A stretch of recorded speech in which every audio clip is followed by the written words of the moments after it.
am sitting here across the country from Jas. And Jas, thanks so much for being on the show. Thanks so much for having me, my friend. I really, really appreciate it. And if you could, just at the very beginning of the show, it's always great so people can sort of understand a little bit about you. Maybe just tell us who you are, what you're doing, and then we can sort of move on from there.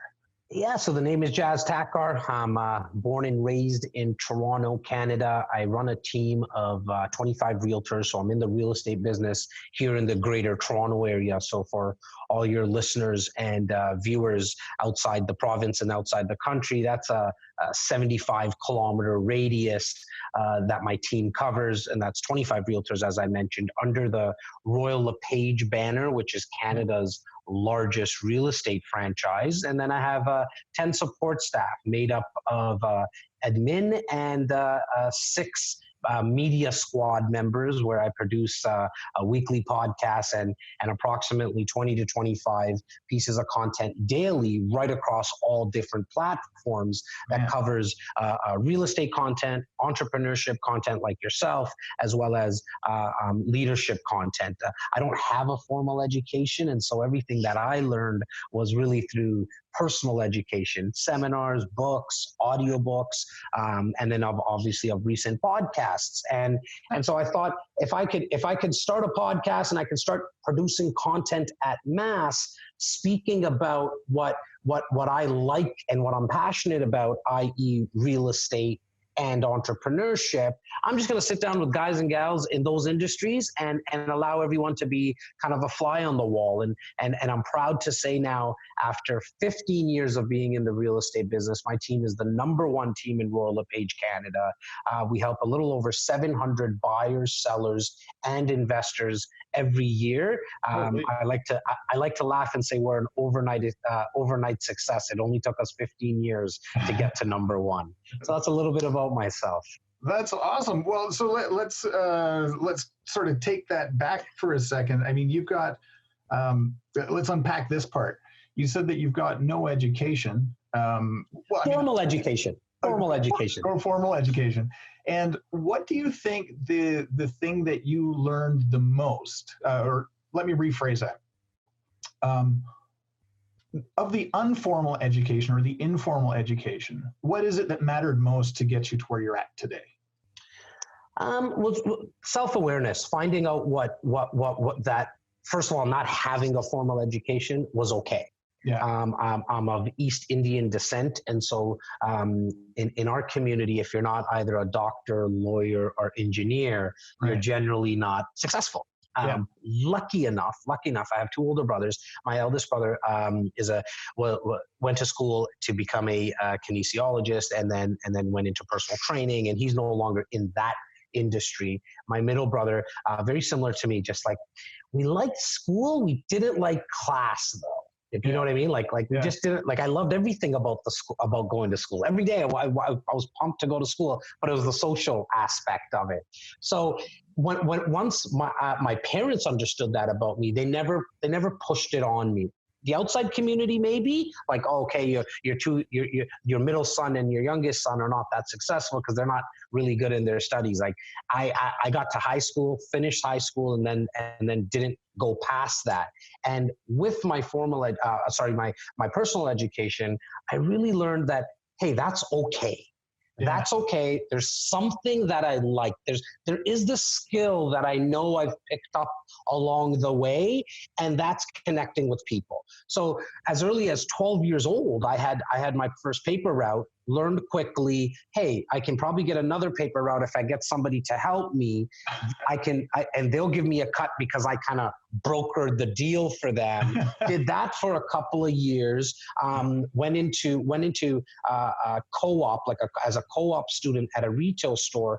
Fell in love with with the process of customers coming in, me asking questions. It was in the footwear department, but it wasn't just like, hey, can I get a size 9.5? It was like, I'm a marathon runner, and so what shoes do you advise? And we were trained on that. And so from there, I went into the banking industry, I went into car sales, and then now I'm in real estate. So that skill and really going all in on that skill. So to kind of fully answer your question, it was A, being self-aware and being okay that I didn't have the formal education, and then B, going all in on what I felt was my passion and my skill.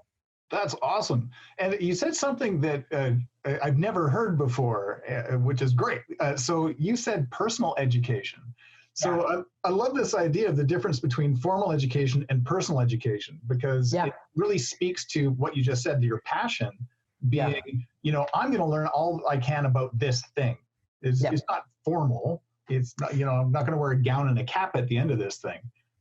Exactly. Like what, and I have nothing against anybody who has a formal education. In fact, we need people to go and get the gown and the cap. That's why, especially in where we are in the life, what we're living right now with COVID, we need doctors, and they really are the real heroes.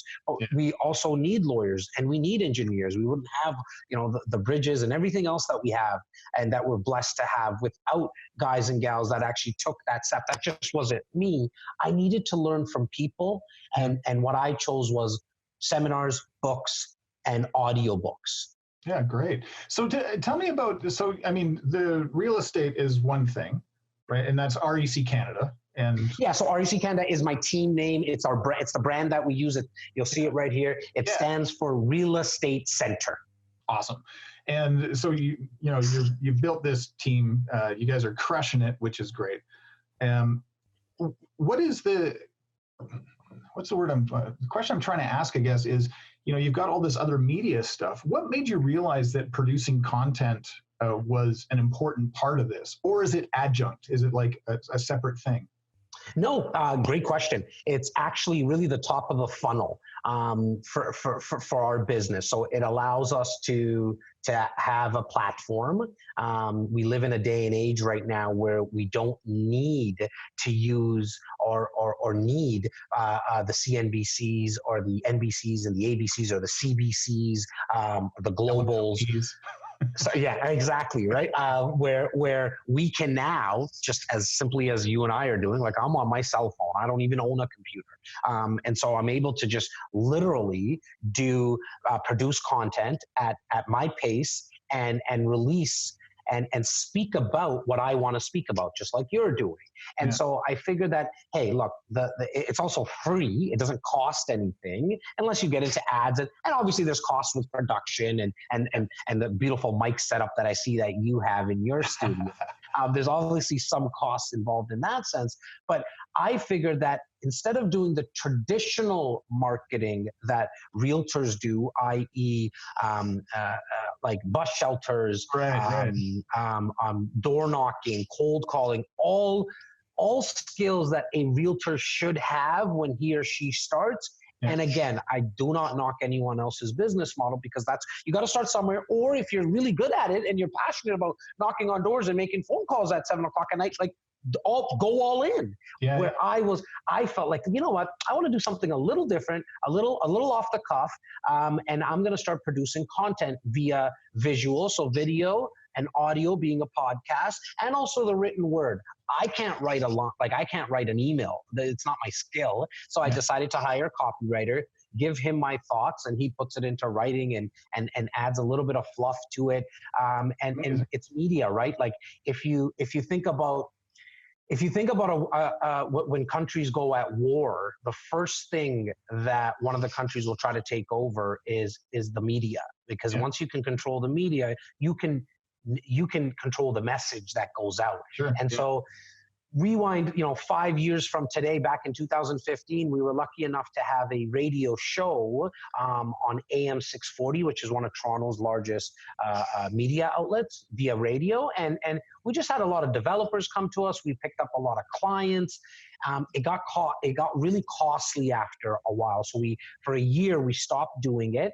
And then I heard about this cool word called a podcast. I Googled what it is. I had no idea what it was. And we started a podcast. And that's why, so the media really, all the content that we produce is kind of top of the funnel. Get to know us, see if you even like us, because I'm not going to be, or my business partner and I are not the traditional realtors in terms of, I don't wear suits. I like to maybe put on a blazer here and there, but other than that, I like to wear branded T-shirts. I'm comfortable. I get to just, I speak in ums and ahs. I sometimes stutter, and if you don't like this, we're not going to do business together, and that's okay. I'm not here to do business with everyone. I'm here to do business with a select amount of people, and whoever I connect with, I'm okay with that.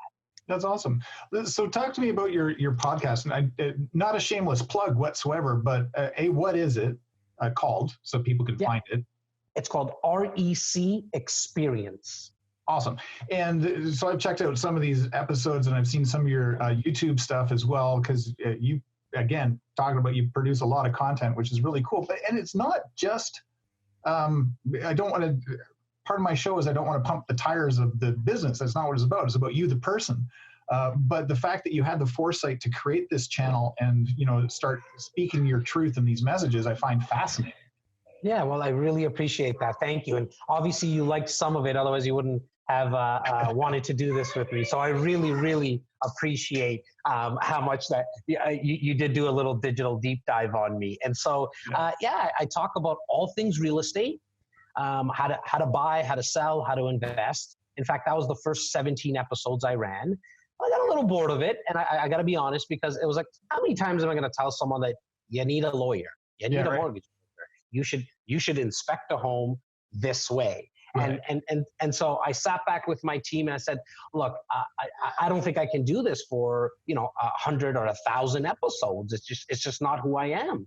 And we started throwing some stuff on the whiteboard, and we asked the question, what else are you passionate about? And that was posed to me, and I said, entrepreneurship. Like, I love when people are thinking about growing a business. I love the ups and downs. I love personally going through the ups and downs. It shows me that I'm alive, because we all know one time it goes flat, that's not a good thing. And so I like those stories. And so I sit down with guys and gals that either have just started a business, or people who run an organization of 1,100. I had somebody on that had about 4,000 or 4,200 employees, $500 million it's worth to $1 billion, and everyone in between.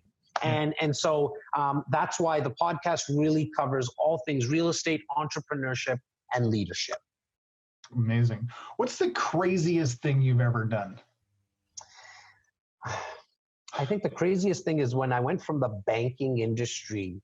I was a sales and service specialist, really, really kind of like what I do for a living even till this day, but it was a salaried position. Yeah. And I took that salary position and I went into car sales. The banking industry they weren't moving me up. I wasn't able to get up the corporate ladder because I didn't have the formal education. I didn't have the diploma or the degree. And I think at that time, 20 years old, I decided to get into car sales, which is fully commission based. And a ruthless business. And a ruthless bit. Yes. And anyone who's listening that does know me from like in some one way or another, you'll know that that's not how I do business. I don't sell like that. In fact, I'm actually not a very good salesperson. I'm really, really good at making it easy for people to buy. And I'm not trying to flip words or anything. It really is my process. I'm not that person to like buy now, buy 7, buy 14. That's not who I am. I can't speak like that. So you're bang on. Like the car sales business is very ruthless. But because I was able to bring my style to it, which was like, you don't need to buy a car today. you could go home and think about it. That actually worked really well because they just went to another dealership where the car salesman was like, no, do it now. You got to sign now. You got to sign now. My manager's going to like, and so I think the craziest thing was me making that jump from a salary position to commissions. At that time, it seemed the craziest. It was the best thing that I ever did because it made me, I had to go hunt for myself now. Right. So let's take a sidebar away from business for a second. What's the craziest thing you've personally ever done? Like, have you gone skydiving? Are you like, do you scuba dive with sharks?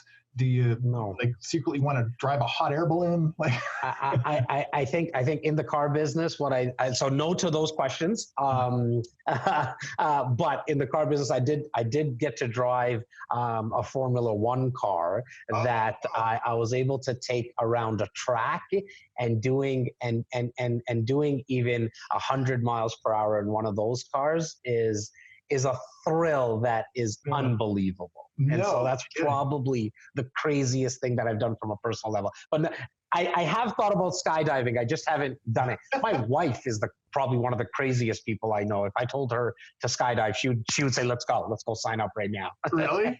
Yeah. Oh yeah. She is definitely, she has a thrill for that kind of stuff. Awesome. What's your, I want to talk about this because we can't go anywhere. Where's your favorite place to go in the world? Oh, that's a great question. I haven't been, but I would want to go to Bora Bora. I remember as maybe in my mid-20s seeing the overwater bungalows. I haven't experienced that, and that's something that I definitely would want to do. In all honesty, I go for 13 hours a day, 6 days a week. I got to be honest, I come home and the couch is my favorite place. It truly is, because I finally get to just kind of like, it really is putting out a lot of fires every single day. And so when I get to come home and put my head down on a pillow, throw on some Netflix thing that my wife wants to watch, maybe we go back and forth and have a little discussion at the end of the night. And that's kind of my favorite spot. But the one spot that I have not been to that I definitely want to go to is Bora Bora. Sweet. And so 6 days a week, 12 to 14 hours a day, that's pretty typical of anybody that owns their own business. Do you take vacations? Oh, yes. And how important is that to your, mental health, or does it hurt you to go away? Yeah. Look, yes, I do take vacations. I do probably about, I'm going to say 3 mini ones, and I'll explain what I mean by that. So my brothers and I have 2 older brothers, as I mentioned earlier, a group of us, including my 2 older brothers, and about another 7, 8 guys, cousins, and just close guys that we grew up with. We do an annual trip somewhere. It could be, Havana, Cuba, it could be Panama, it could be Jamaica, Dominican, Mexico. So we've been doing that for close to a decade now. And so we do that. It's only 4 days. It's a mini. It's why I called it a mini vacation. Yeah. Then my brothers and I, wives, so sister-in-laws, kids, cousins' kids, there's 21 to 22 of us that do an annual 7 days. Again, resort. We have young kids. I have a 6-year-old and a 4-year-old.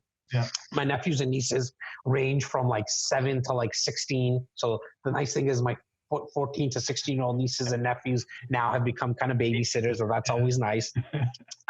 We'll do an annual 7-day, 5 to 7 days. And then my wife and my 2 kids will try to get away to, we'll rent out a cottage or something in the summer, get away for a week. Last year we did 2 weeks. Actually, last year we also did Barcelona and Norway. I definitely think that it's something that everyone should do. You need to sharpen the saw. Otherwise, the saw is just not going to be able to cut the tree down. Me personally, I don't need much more than that, because then I get into the mode of like, I get a little anxious being away. And so I don't want anybody to hear this, that they should be like this. But for me, my business, the podcast, the media, and the business is really my third child. Right. And sometimes it's hard to choose between the 3, and especially the business doesn't talk back to you as much as my 6-year-old and 4-year-old do sometimes. But I do have a hard time sometimes getting away, because I'm really like living in my hobby. I got to be like, that's the easiest way I can tell you. It's something I love to do. I don't see the 16 hours. I don't even suggest that to anyone unless you really have found what you're passionate about.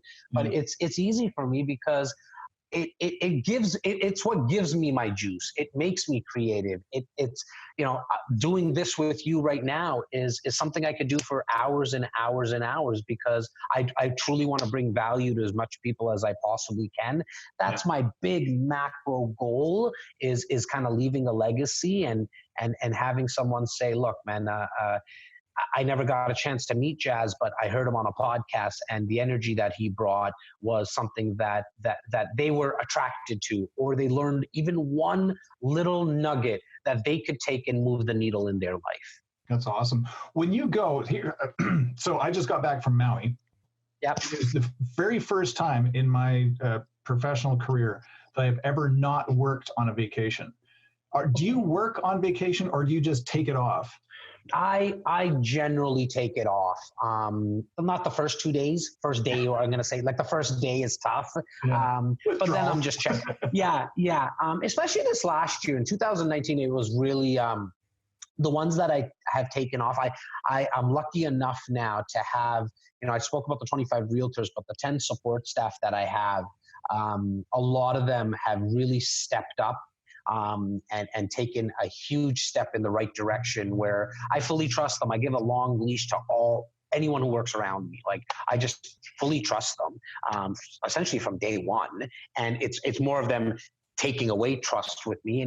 But there's out of the 10, there's 3, 4 that I can leave and know that they got it taken care of. And they'll only call me if it's something that is truly over their head and they're just not comfortable doing. But most of the time, they'll come back to me and say, like, Jas, we don't even want to call you. We want you to get the rest. And they're probably tired of me anyways, right? Like I'm the guy who's coming up with the ideas and delegating. And so now they get a little opportunity to get away from me as well. It's a vacation from Jas. 100%.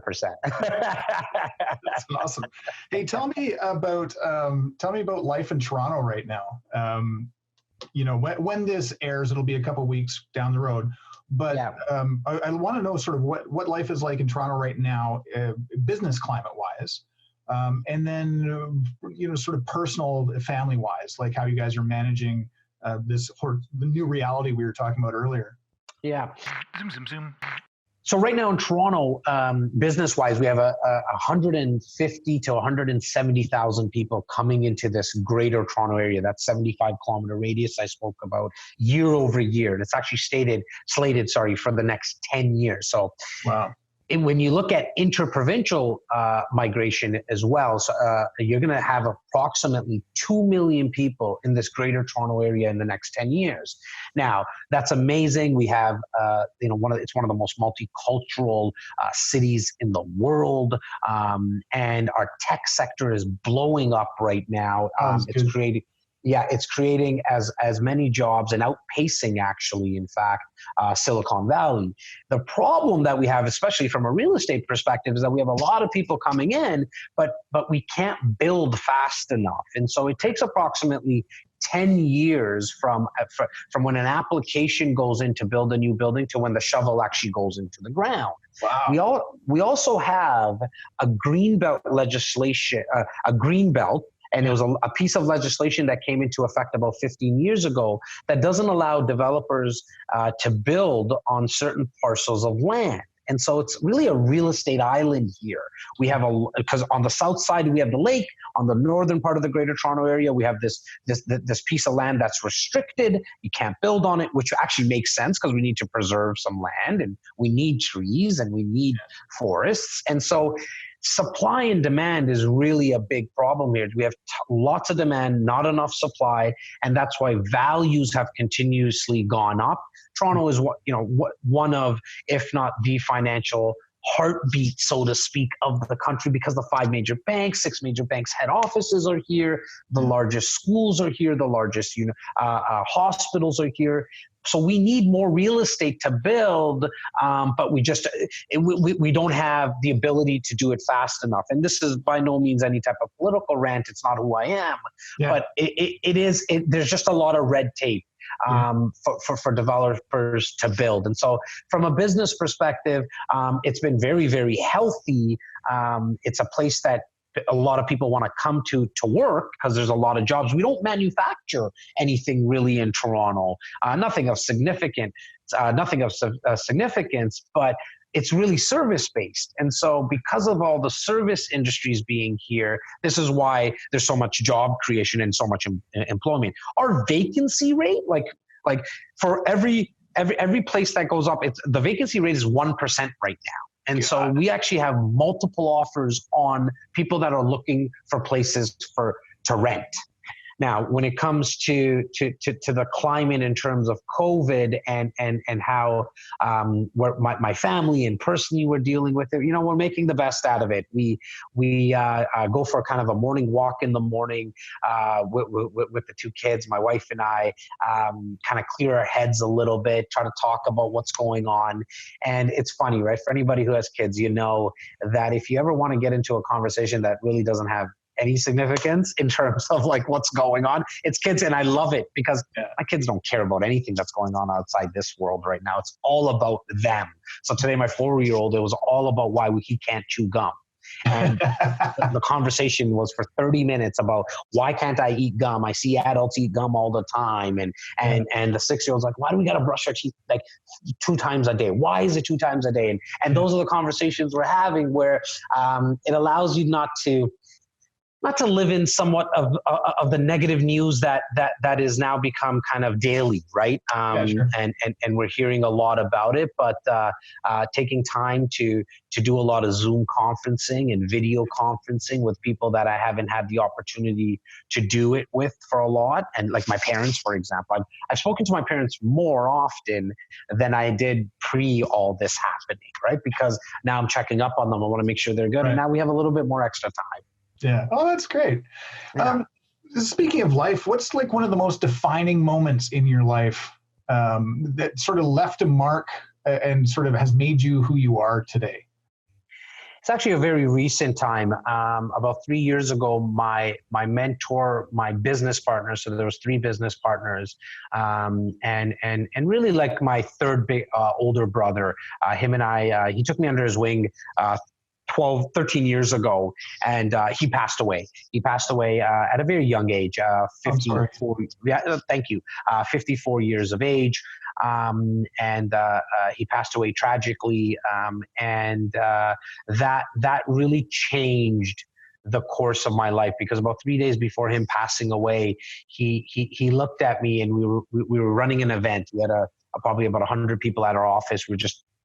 We do kind of wine and cheese events and talking about the current state of the real estate market.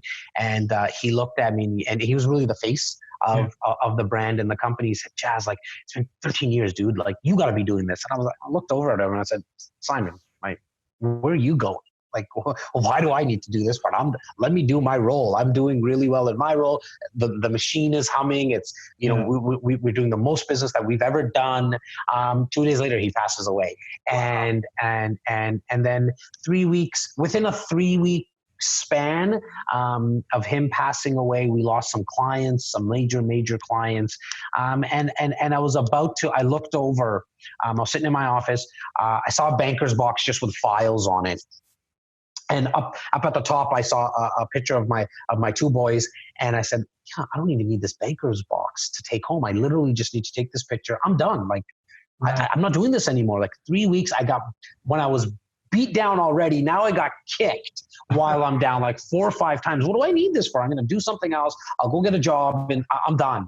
And within that same breath, I said, really, that's not you. This is going to be your defining moment. This is your story. And all that personal education that we spoke about, it almost felt like it all started to like get compartmentalized in my brain. Like, okay, now I'm going to take from this. It was that toolbox, right? I'm going to take this tool. I'm going to take this tool. I'm going to take this tool. And I'm proud to say we went from 5 support staff, from 25 realtors. Now we're at 10 support staff. We went from number 7 in the country to number 1 in the country. We were probably helping about 450 to 500 people a year buy, sell, and invest. Now we're over 700. And I have to say, that was by far the most defining moment. That's amazing. Takes big moments, right? Yeah. I didn't think I needed it because I was already, I was very passionate, right? I was very self-motivated, a self-starter. But I guess this was part, like, now it's really becoming my calling, because I probably wouldn't have even been doing this with you. Like, it would probably have been Simon. You'd be speaking with Simon, and I was perfect. I was okay with that. I had other things. I wanted to do other things anyways.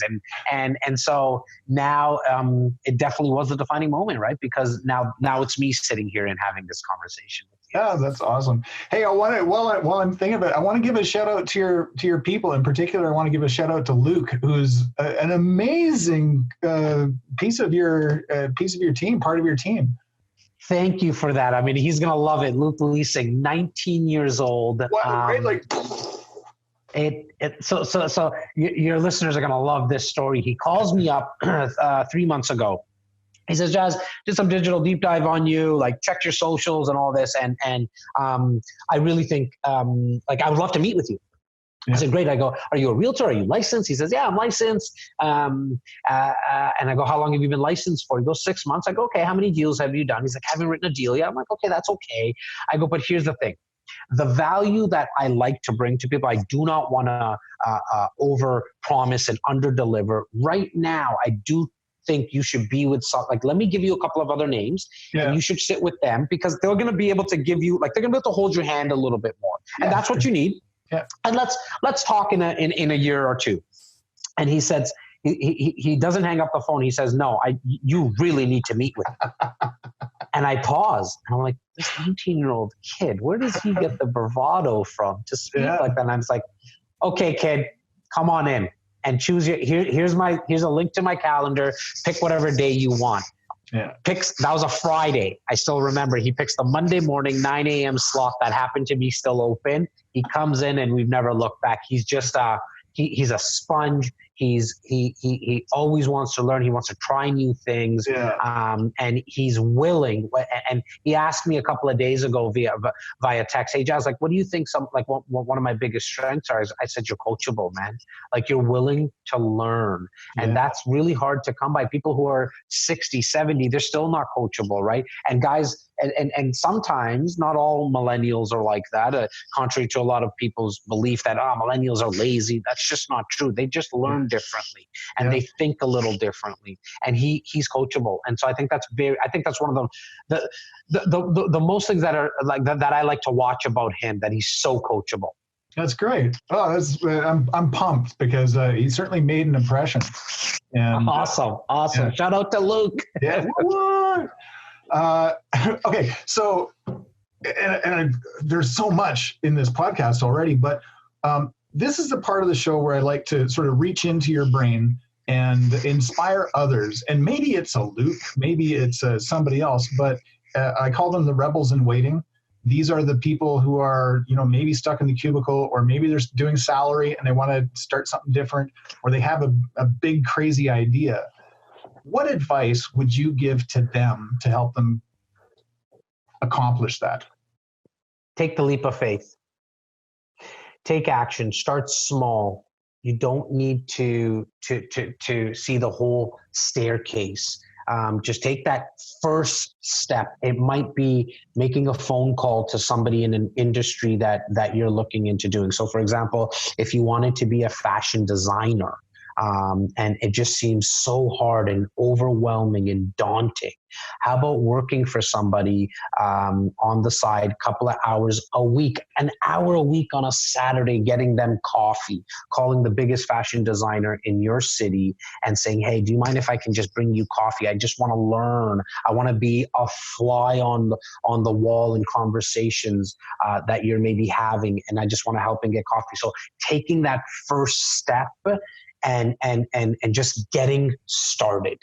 Nice. So not everybody who listens to the show are starting out. They're not all rebels in waiting. And this is brand new, this podcast only right now. Jas, what advice would you give rebels in the thick of it?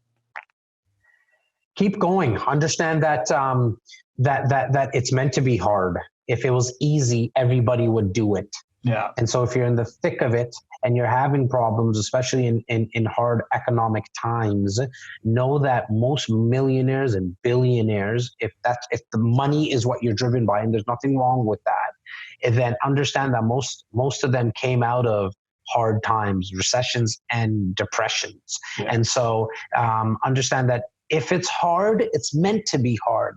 Because if it was just easy as going for a walk, like most people, they can do that. And so if you're right in the thick of it, just understand this is just part of the process. Love the process. Enjoy the process. Because when you get the goal, when you hit it, we all know it only lasts so long. The novelty wears off. It's, I look back and sometimes say, like, because we're talking on a podcast and we're talking about podcasts in general, I'm at almost 100 episodes. I want to go back to that second episode. Like, I enjoyed it so much, right? And so if it was hard, it's meant to be hard. If it was easy, everybody would do it. That's awesome. Great advice. Thanks, Jas. Okay, just as rapid fire questions. Favorite series on Netflix? Favorite series on Netflix, like running on right now? That's on right now? Just in general, something that's your favorite. I would say first season of Narcos. I don't know what it was, that actor. I can't remember his name. Whoever played Pablo. I loved it. First season. First season. All right. Favorite movie you've ever seen? Or give me your top 3. I won't make you choose a favorite.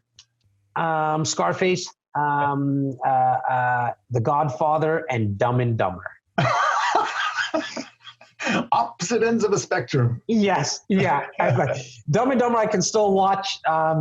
Like if you just have it on in sometimes I put it on as background noise, right? Like I'll just start on my phone. I'll start searching for things online, but I love just hearing it on in the background. Oh, that's awesome. Okay, cool. Apple or Android? Oh, Android all day. I've never owned a piece of Apple equipment. Sorry for the Apple lovers and aficionados. Cool. Yeah. Your favorite podcast? I'm gonna have to say it's the Gary Vee audio experience. It's the first time, and the real reason is because it's the first time I heard what a podcast was. I didn't even know what it was.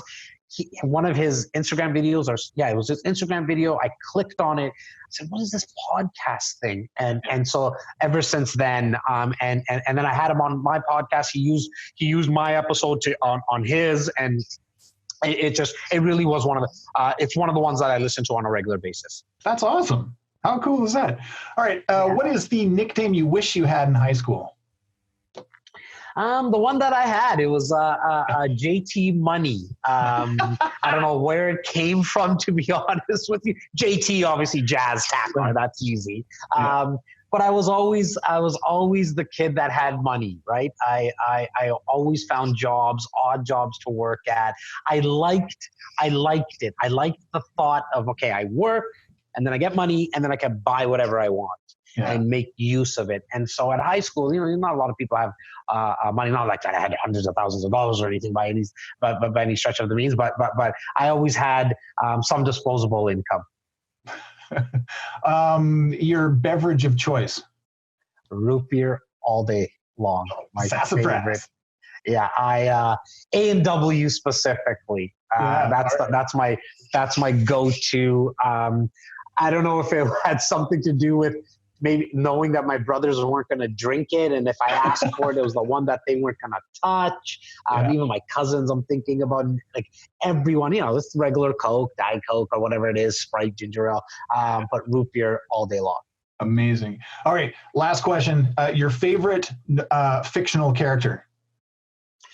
The Incredible Hulk. I fell in love with that comic. I fell in love with him, just how strong he was, the fact that he turned into the Incredible Hulk, how it all kind of happens. I'm not an angry person by any means, but I just like that he was the strongest person in the universe. Are you like Edward Norton fan or Mark Ruffalo? Mark Ruffalo. Mark Ruffalo. I'm a Mark Ruffalo guy, but I even go back to the comics. I even go back to Lou Ferigno. Yes, that's the one that, and it's funny because I was never allowed to stay up late at night like that late. I used to come on here in Toronto at 12:30 on a Friday night, 12:30 a.m. And I would go to bed and I would put on an alarm, like old school alarm, really quietly so my parents wouldn't know. And then I would run downstairs and watch it because there's no way I could stay up that late. Yeah. And I remember the A-Team ran before it at midnight. Yeah. So now anybody knows that, they know that I know what I'm talking about. It was the A-Team, and then I think it was MASH or something. I wasn't a fan of MASH. I think it was MASH, A-Team, and then Incredible Hulk. So I always remember watching the last 2 minutes of the A-Team, and then I got right into the Lou Ferigno one was awesome. I can't remember the guy's name who played Bruce Banner. No, me neither, but I'll find it. I'll put it in the show notes because. Awesome! I love that. I did do a show note. What is the one thing that you want people to know right now? That this too will pass. Anything that we're going through, or anything you're going through in your life in general, will pass. And I speak from when my partner passed away, and going through that time for me was one of the few times where I felt really useless. And I just and day by day, I took it day by day. I woke up every morning. I didn't get a lot accomplished some days in that period of a couple of months, to be honest with you. Like, it was taking care of just business stuff, fire stuff, and estate stuff. But in the mind, I really didn't. I felt lost. But I remember telling myself, okay, just day by day, just get up, get outside, do something. You don't know what, get in the way of opportunity, right? Because opportunity is everywhere. You just need to get in the way of it. That happens if you understand that whatever it is that you're going through, it will pass. That's amazing. Jas Takhar, thank you. That was so much fun. Thank you so much for having me.